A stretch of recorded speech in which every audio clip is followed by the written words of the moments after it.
Welcome to the Purpose Driven Executive Podcast, where we help you go from making your work your life to making your life work. We share true stories, interviews, and experiences that will help you, the hero, in your quest for passion and purpose. Higher purpose, higher productivity. This is the Purpose Driven Executive Podcast. What is up, purveyors of purpose, leaders to destiny? Thanks for joining me today. I've got someone really cool. It's just someone I've gotten to know really well over the past several months, and just worked really closely with him. And you don't find a lot of people who really, I would say exemplify purpose and productivity as much as this guy. And so I just had to have him on. I want you to go ahead and when you get a chance, pop over to LinkedIn. You'll find him. His name is Justin Langlois. And for those of you who don't speak French, that's Langlois. And he is in the Bayou lands of Louisiana. Baton Rouge, right, Justin? Yes. Justin, welcome to the show, my man. Hey, Donnie. Thanks for having me. All right, so you're not allowed to tell us yet what you do. Justin, tell us, what do you love, man? I love my kids. I love my wife. I love my career and where it's headed. I love Jesus and the Lord, and I wear that on my sleeve. I'm in an industry that, I don't know if it's frowned upon, but it's not something that is at the forefront of what I do and what we do, and I would like it to be out there a little more. I'm originally from Baton Rouge and grew up here, went to high school here, went to Jackson, Mississippi, studied English and finance and Spanish at Millsaps College, and after I graduated, came back to Baton Rouge. Love it, man. That's a plateful. And Justin, the one thing that I love about you, man, is that you don't wear masks, not even on Halloween. Yesterday, you sent me a picture of you dressed up as a phenomenal genie, by the way. Thank you.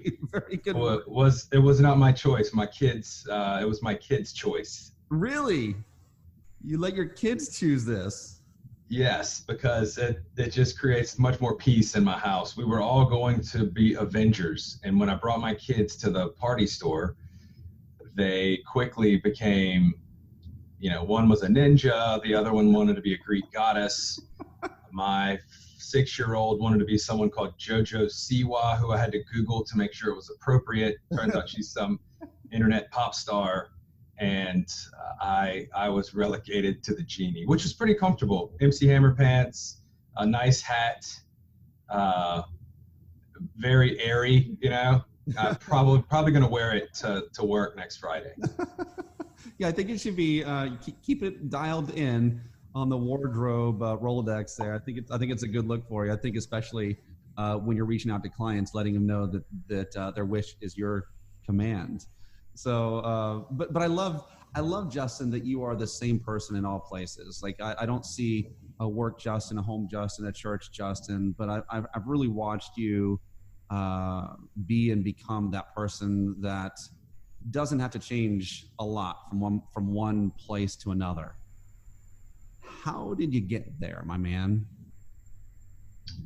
I think for years I was what everybody else wanted me to be. I was a buttoned-up businessman, a yes sir, no ma'am, which I'm still very respectful of people and use those words. But for a very long time in my, early career, the first 7 or 8 years of my career, it was as a yes man and someone that tried to be something to everyone. Now bring us into your career. Bring us into what you do. You are one of the kings of the Bayou in the commercial real estate world. Talk to us a little bit about what you do and what that environment entails. So I'm a commercial real estate advisor, and I wear many hats in the commercial real estate world. We help folks with developing their properties. So building grocery stores and hotels, apartments. I also help people financing. So we'll go out and we'll seek creative ways to fund projects.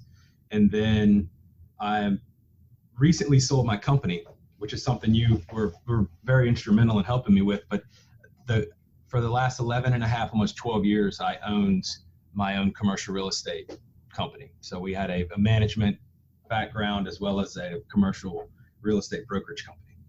So now I'm a regional vice president, which is a very long title of basically a guy that helps run and maintain this Baton Rouge office. There's about 160 of us within our company, Sterling Properties, throughout the Gulf South.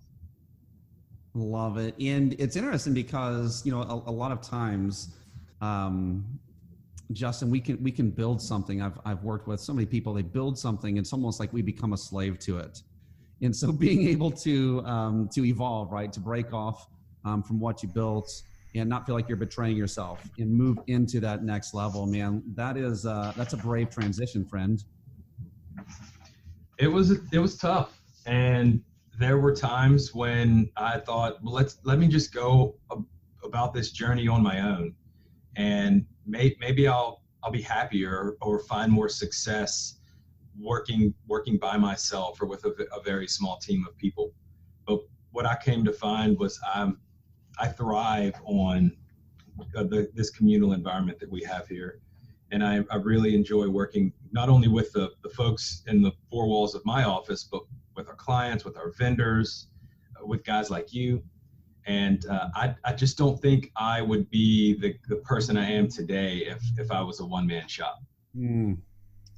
So and it's interesting you hit on this, Justin. And I feel like that when I look at purpose, and I'm going to dig in and just ask you kind of what you see, what you feel, what that is for you, right? What purpose is. That's the question of the purpose-driven executive. But a part of that, man, that can be overlooked because it feels so simple, or maybe it's too simple, right? Is like what environment you thrive in, what it is that you love, and how it is that you want things done, and what a strong thing to be able to connect with that and realize that, hey, listen, I get a sense of meaning or productivity. There's something that comes from my environment or how I go about things. Talk to us a little bit. You can talk about that, but I also have a question, man, like in terms of like one of the things I've watched you do, man, is tap into your identity. And that's an identity in terms of you, we call it the persona, right? But right. Share with us a little bit about finding, I guess, purpose in the how or the expression of the identity, and you can blend in some of the place as well.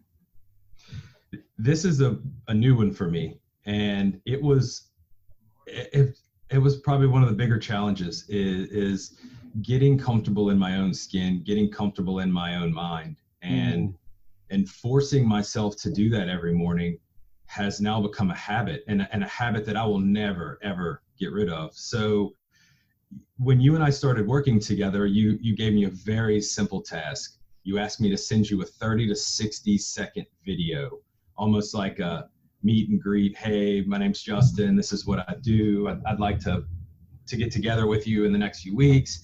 And for 30 to 60 second video, it took me a day and a half to muster the courage. I probably did 10, 15 different takes. I hated them all. I didn't like the way I sounded, the way I looked, the angle of the camera. But I've popped those out now pretty frequently. So much so, I popped one out yesterday in a genie outfit and sent it to you. It's many of us just don't like to talk about ourselves or have others hear us talk about ourselves. I guess is one way to put it. So, you've definitely helped me in the sense of coming out, embracing who I am, what I do. I'm probably not the best person for everybody in my industry, but I've come to learn that as a people pleaser, I do have to understand that I can't take on the world and do everything. Dude, okay, that is one of the, like, for those of us in sales, those of us who are trying to connect and grow business in any way, is that not one of the most liberating phrases that you can say, Justin? I'm not the best person for everyone. Doesn't that make it okay? 100%. Yes. And I used to thrive on the check, getting the deal done, showing up to a closing or getting a big lease signed. And that was, for lack of a better term, like my drug of choice. I enjoyed it. I thrived in that environment. But these last few months, these last few years, telling people no and not taking on assignments, frustrating myself, doing things that are just not my calling, not my purpose. I'm not the best person in the room to do that, is the most liberating thing that I've had. And I will say that last week alone, I shed myself of 3 projects that I wasn't into. I wasn't in love with the idea of doing these, and the amount of work I'm picking up as a result of that is massive. Hey, thanks for being someone who is on this journey of purpose with me. And I am with you, my friend, and I've got something for you. Have you ever been moving towards purpose and sometimes it just looks like a big mess? Sure you have. We all have. And the reality is we're usually not going to get to a destination unless we have a roadmap. And that's exactly what I've created. If you will go to purposedrivenexecutive.com, you can get it for free. And this is the culmination of all of my studies, all of my coaching, all of even my own personal living. And I've created a very visual, very easy way for you to map out your purpose. This is for you. This is for people you're leading. This is for your family. Go on over right now, purposedrivenexecutive.com, and get your free map of purpose.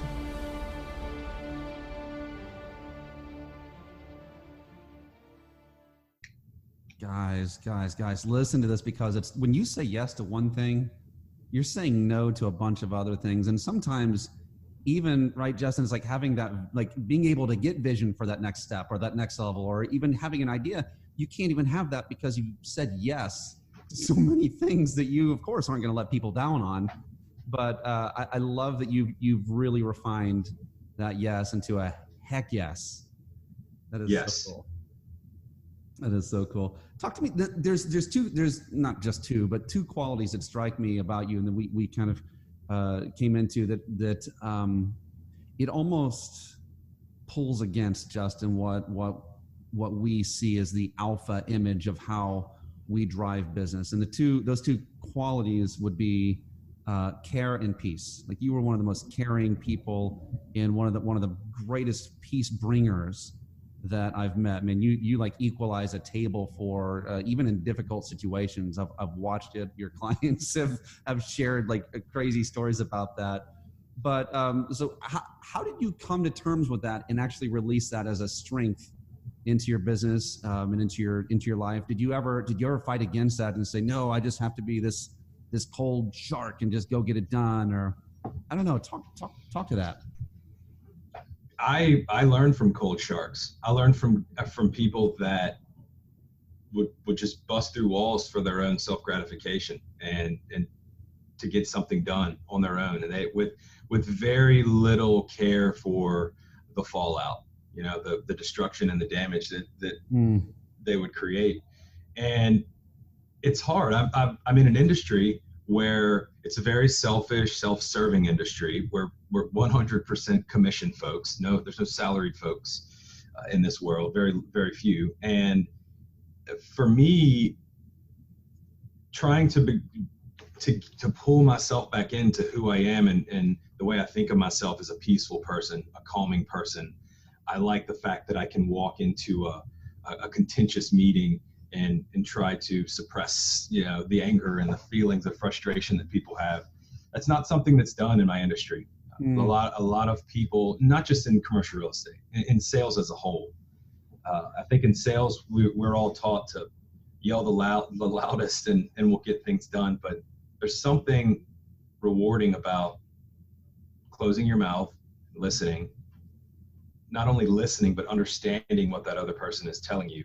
And then letting them know that you understand it. So, and that's not only something you've helped me with, but that's something that I have to listen 90% of the time, and I have to be better at it, because if I can, and I will, and I do it, I'm therefore better than the other people that are around me and my competitors. That is that's it. And listen, man, if you are selling, if you are growing a business, if you are competing against others, remember, it is not your similarities that makes you valuable; it's your uniquenesses. And Justin, that's one of the things I've watched you do, man, is take those uniquenesses and embrace those, right, and put them up there and say, this is like, if you value these uniquenesses, then you belong with me. If you don't, maybe we shouldn't be, hanging together. And I've watched that, and I've seen that free a lot of things, including time, effort, energy, emotion. And I love that. Can I say one thing about that? Please. So the hardest part of what you just said was not necessarily severing the relationship, but maybe we just shouldn't work together on this particular project, or on let's say this building, or whatever it is we're working on. That's where I would beat myself up. I'd feel like I'd let this person down, and there's so many more other opportunities that are out there that will present themselves as a result of saying no to something and yes to something else. And if you have the temperament and the personality type where you don't want to let other people down, don't think of it that way.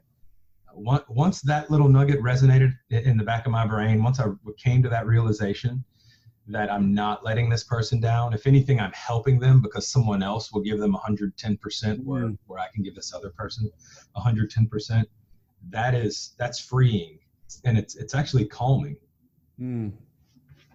Okay, bring me here, dude. Stay in your zone of genius. You don't have to do everything. And some of you, maybe who are younger in your career, you have that same pressure to actually act like you know everything. And I hope that what Justin has done is maybe freed you some of those chains, because it's all internal, right? And then until we actually do it, and it creates chains around us. Justin, talk to me about how do you bring yourself back to center of gravity after, when you get tempted to be someone else? Getting back in my head has been the weirdest, hardest challenge that you and I have worked on, but it's something that we have to do every day. And at a certain point, the tea kettle will boil over if you don't talk to yourself, if you don't whiteboard, strategize, and sit down and think about the things that will move your life, your relationships, your business forward. In terms of a persona, I love the point guard analogy. I love the, like, John Stockton. Yes. That's, I like a little Spud Webb, and a little Allen Iverson, but there's something about John Stockton as a kid growing up, and even looking at images of him now, still images, he's dribbling the basketball, but he's not looking at the ball. His eyes are down the court. And I have teams here. I have a variety of teams, some people that help me with multifamily projects, some people that help me with retail and investment sales projects. And I've got to know where they're going. I've got to know what they're doing.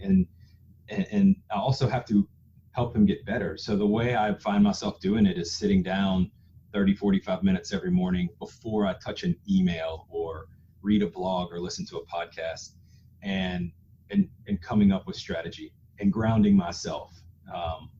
I think the worst habit that I think a lot of us have it, is immediately jumping into work when we arrive at work. And what happens is you look up, it's 10:30 in the morning, and you've done nothing but processed email and shuffled some paper around. So the strategy, the whiteboard, and then developing this persona. And if you feel weird about telling people you're like John Stockton, just keep it to yourself. It's okay. But at a certain point, you're going to have to share this mission and this purpose with somebody, and you need to share it with them, because you've got to develop this group of followers. You've got to get your posse together, like in Lord of the Rings. That's what I think about on this epic quest. The team got bigger and bigger as they went along. Same with Star Wars. You can pick your poison. You can pick your movie or your book. Yeah.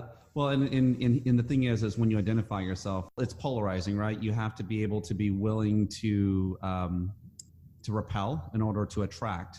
But when you are clear about who you are and how you enter into a situation, others know what they're being drawn to or what they're walking away from. Most of us live in the world of vanilla, where we're safe, not remarkable.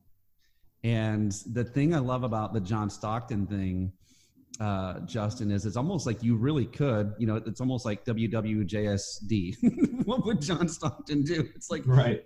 In your business, it's almost like, well, what would he do with this? But you could, in some ways, say, that persona would, if he were in my place, again, not going too far down that road, but you can build based on that persona, realizing that there's a reason for it. So in other words, John Stockton probably wouldn't shoot fireworks off in his own name, right? He's a very humble, very hardworking guy. That's, I think, one of the reasons why when I ask you for that, I think that's how you see yourself. And so if I said, Justin, cool, the best way for us to grow is for you're going to shoot fireworks off, dude, John Stockton wouldn't do that. And neither would Justin Langlois. And so it's like, I think it's very important to kind of have maybe sometimes that external image of that so that you can own a little bit more of yourself and not be pressured to jump in. Because I will tell you, man, you've been there, I've been there. There are plans out there that will tell you to do X, Y, and Z. And it's against your grain. It's not who you are. And it just doesn't work. Right. No, I agree. And so I'm in Baton Rouge, Louisiana, home of the LSU Tigers. And I've got a vision board, which the vision board was not my own doing. It took a lot of nudging and some stick-to-itiveness, I guess, on my part to just focus on the things that I not only wanted in my life, but I see in my life. So Baton Rouge, Louisiana, LSU Tigers, I have this big picture of Nick Saban on my vision board. And people walk in here and they're like, take that down. He's the Alabama coach, sacrilege. But when I explain to them why he's there, he's the best coach of all time in college football. And the fact that his guys go to war for him every Saturday, I eventually want to get to a point where I've got people, clients, customers, vendors, folks that are working with me, where you can orchestrate all that. So, I love the guy. I wish he was still here, but he's on my vision board for that reason, because he's the best. So, all right, talk to us a little bit about the vision board, because I think that sometimes, a lot of times, right, because different personalities aren't going to gravitate towards something like that. I resisted for years, right? I know it was probably something else, a little bit outside of the bounds of comfort levels, but how has that served you and how does that propel you? I look at it every day, and it's a conversation starter in my office, not only with the people that I work with, but clients come in, they see it. There's a nugget in every one of these items that are on the board. And I struggled for a long time working with younger people. And one of the struggles that I had was they don't work, they're lazy, there's all kinds of stuff about millennials and even younger generation coming out that I think they're cast pretty quickly to the wayside. So one of the things I have on my vision board is Thessalonians 3, 10 through 12 about, people that are unwilling to work shall not eat, that they're idle and disruptive. They're not busy, they're just busy bodies. And it's not only a reminder for myself, but as people come in here, especially younger folks that come in here and they see that, I think it emulates. I think they get the fact that we use the word busy all the time, and it's not productive. It's not purposeful. It's not intentional. So it's one of the nuggets on my board. I've got a few others there, Justin. That is a huge enemy of purpose. Busy, and I'm only enunciating that only because the people who are listening to this, maybe they're old Justin, like in the old business, or maybe they're old Donnie or whatever. It's like they're in a place to where, Justin, they're busy. They come home, they're worn out, they're busy, but they're not actually being purposeful or productive in that. So anyway, I just had to draw that out. I think that's a powerful point. continue with the tour. All right. So one of the other items I have is from James, and I don't pick biblical verses to like shove the Bible in people's face. I pick biblical verses because there's a reason it's the number one most read book of all time. There's so many nuggets in there, but just being quick to listen, slow to speak, and slow to anger. I think so many of us are very quick to speak. We're very, very slow to listen. And we're not only quick to anger, but we're explosive to anger. And to me, if you just sit down and you truly listen to what this other person is telling you and understand what their motivations are, what's in it for them. They do not care about what's in it for me, Justin, the commercial real estate broker. They care about what's in it for them. So, you know, when someone tells you a story about their kid, or Halloween's a great example, you know, my kid dressed up like this and this is what we did. To be so quick to come in and say, well, my son did this and this is what we did. I think that's what a lot of us do. And it's almost as if you're kind of casting that guy's story to the side. Ooh. And people may not tell you that in a meeting, but they remember that. It's as if you didn't hear about little Johnny that dressed up as Darth Vader yesterday. All you wanted to do is tell him how your kid was a ninja. Okay. Yeah? Justin, take us next step there, because I think this is important. And like, can you maybe help us to figure out, like, okay, so what's that next level, right? How do we pause and show that we're giving value to that moment? What do you do in that scenario? I ask a simple question, and I want it to be something that is open, probe question, not a closed question. Like, did you trick or treat last night? Is yes, we did. And then you have to reload the chamber, and you got to come up with another question. So for me, if we stick with this Halloween theme, and someone says little Johnny was Darth Vader, I want to know why he was Darth Vader. Like, what inspired him? Are you Chewbacca? You know, like asking them questions to get their mind going and their creative juices flowing. If nothing else, it builds a dialogue between the two of us, and this person quickly understands that I'm caring and compassionate and understanding, and I want to know more about them. So much more than, oh, that's great, well, this is what we did, or what my kid did, or something along those lines. Justin, this is like you just basically gave us communication lessons from Darth Vader, and yeah, good, because here's the thing, and I can't remember where I read this, but I put this into play, and it has been so helpful. Like in marriage, right? So like the biggest place where we have to be synchronized with another human is in our marriage. And by the way, you've been married for how long? 12 years. 12 years. See, happily, and I love that too, by the way, right? Happily married, you've got the home thing going, got the work thing going. That is totally purpose driven.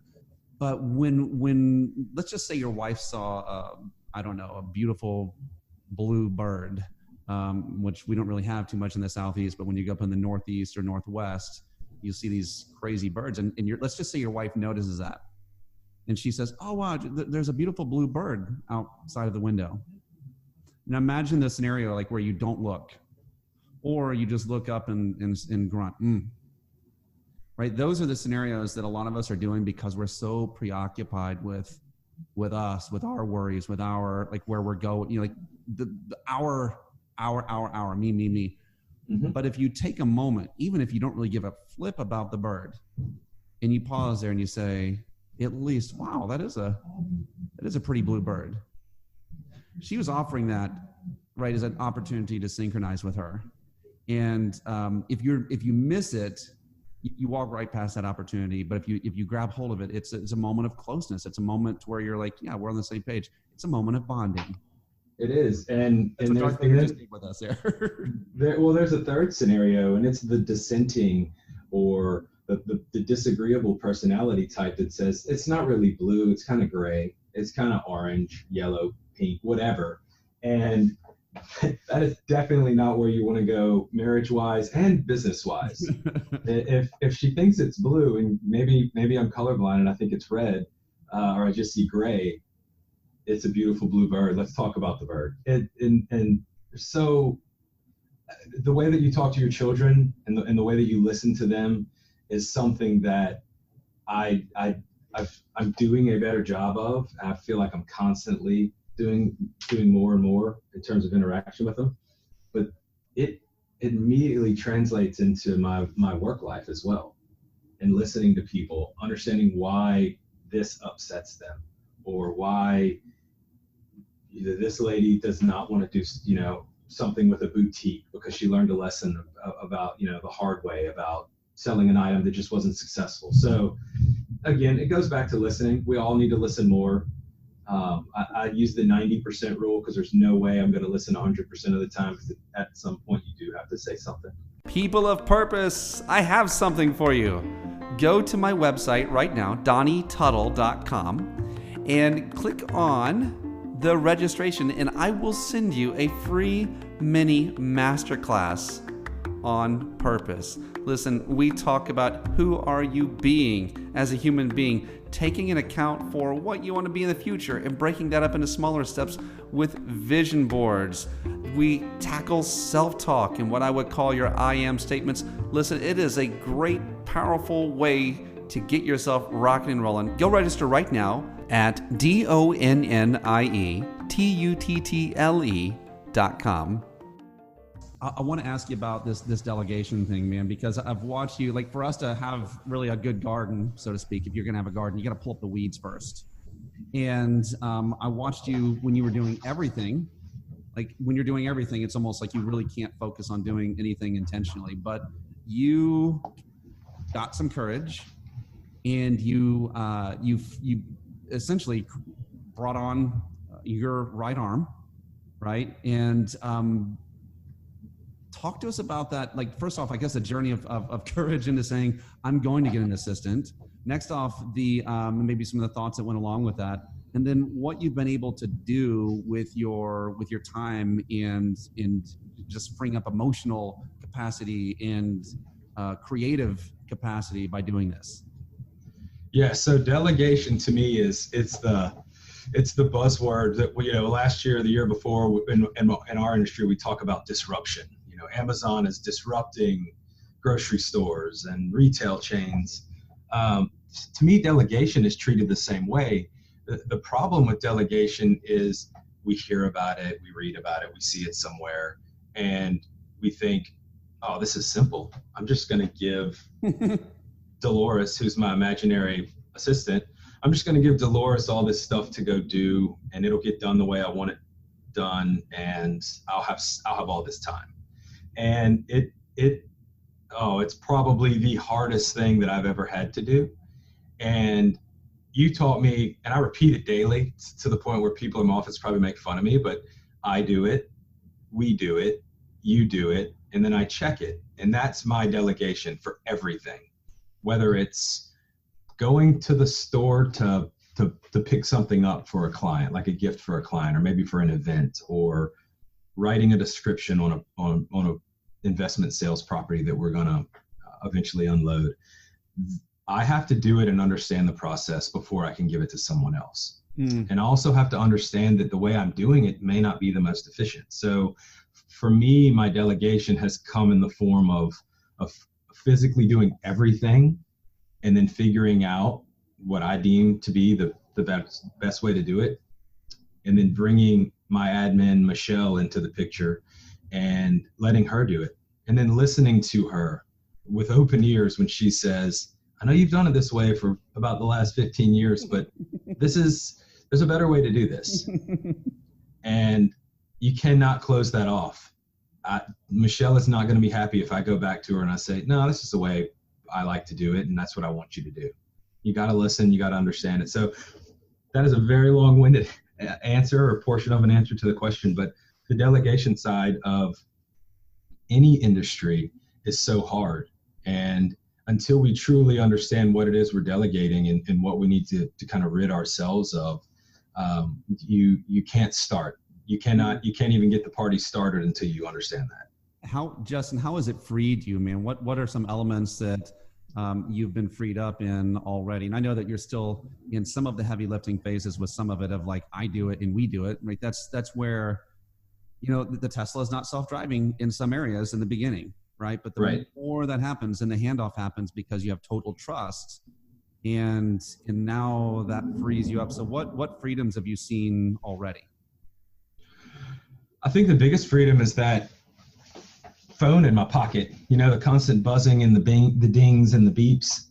I would, like all of us, we'd pick that thing up in the middle of a meeting, and I'm immediately telling that person in front of me, you're not that important.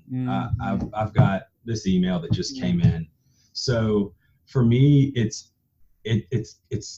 clarity. I'm conscious. There's this awareness when I'm in meetings and when I'm on calls with people. You and I, we're on a podcast right now. I do not have my email open. My phone is in airplane mode. I'm not worried about the things that I used to worry about because I have somebody that's got my back. I've got somebody that's going to put out fires and take care of that. And then later in the day, I'm going to sit down with Michelle, and she's going to give me the Cliff's Notes. She's going to say, these are the things that we need to take care of this afternoon.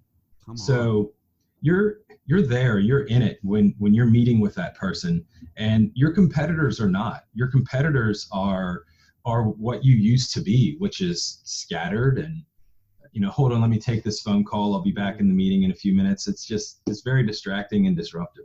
Oh my gosh. Right. Even thinking about having the ability to be freed up from disruption. And I always quote that USA Today study that said that it takes us 5 minutes to get back on track after we get interrupted.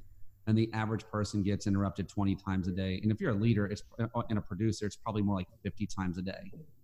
And that's like, you're losing an immediate 4 hours just to distraction. And it's almost like you're really that's why people are working 10, 12, 14 hours a day. Right. Because of that. So I think one of my favorite things that's happened with you and Michelle was, and maybe you can share a little bit about the finding of her, because she has been wonderful for you. Maybe you can even share a little bit of why.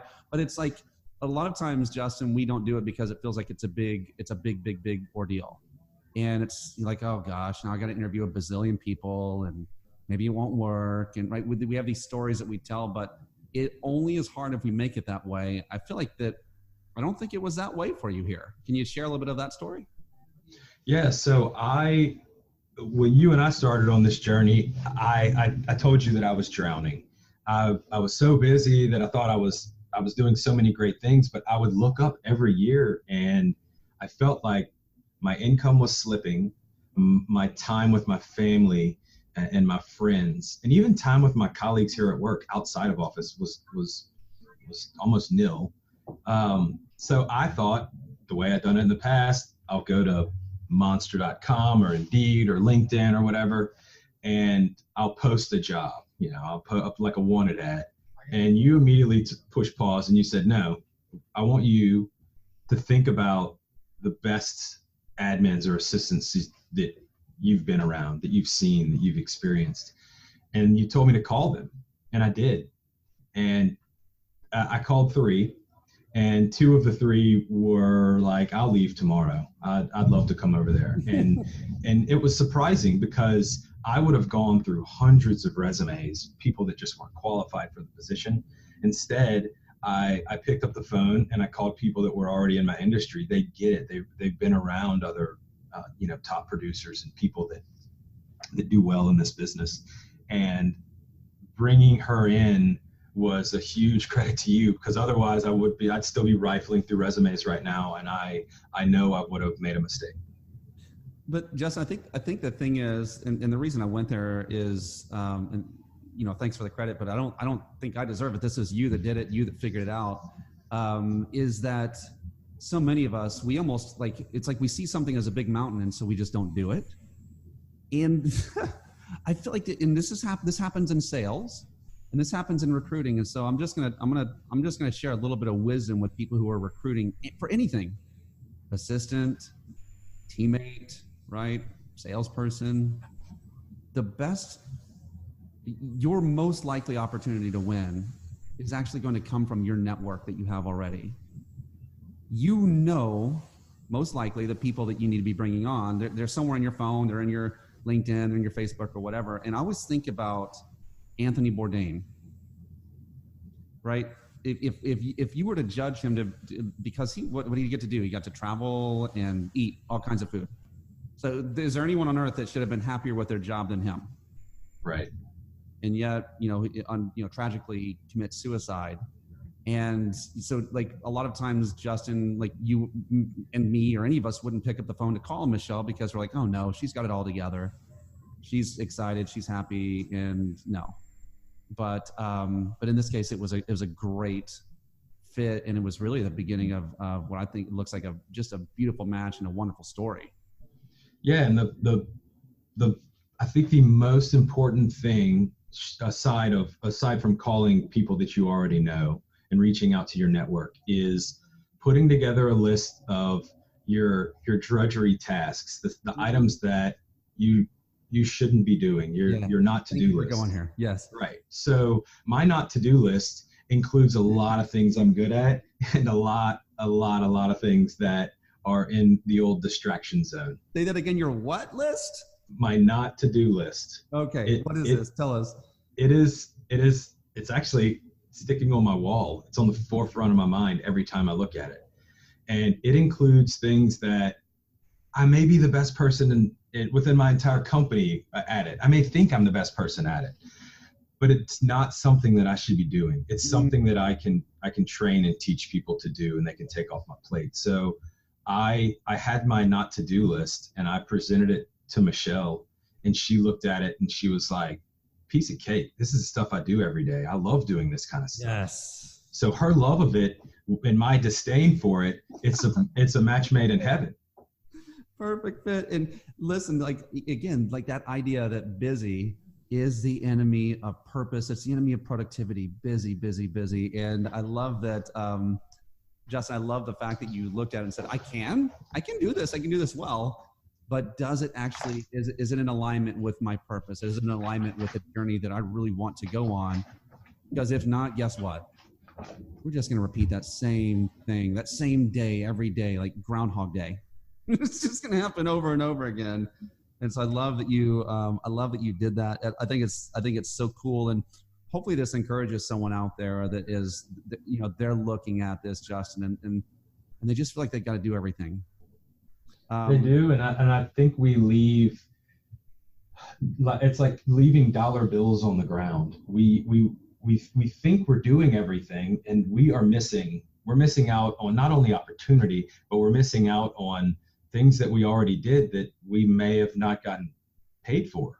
And this person comes in and helps you, and they see that, and it's like they walk down the hall and they pick up all these dollar bills at you. They're just falling out of your pocket. So email, voicemail, maybe your back office accounting work, your pipeline, those are all things that a great admin is going to take off of your plate and allow you to focus on the most productive part of your business, which may be meeting people, it may be making prospect calls, it may just be being the mayor in the office and going out and shaking hands and kissing babies, Come on. And there's no limit to what you can outsource. And your persona says one thing, another person, it says a different thing. And when we look at, it's almost like the things, if we could have the perfect environment, the perfect business, what would be here? Realizing that I'm not the guy or I'm not the woman to bring that to the table. Is freeing too, and knowing that there's someone else that can complete that part of the equation. I have people that I work with that they outsource fun.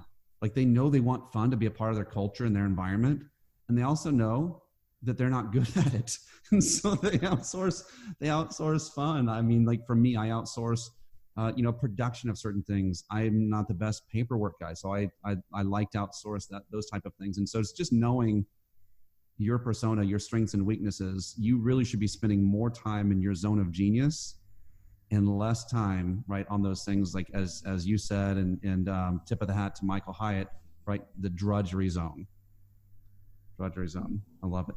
We're gonna bring it home, my friend. This has been, Justin, so intensely meaningful and powerful, and I think freeing for people who are listening to this.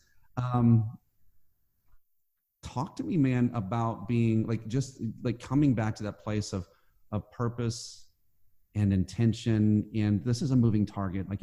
We may say something different a year from now, but right now, what is the purpose of Justin Langlois?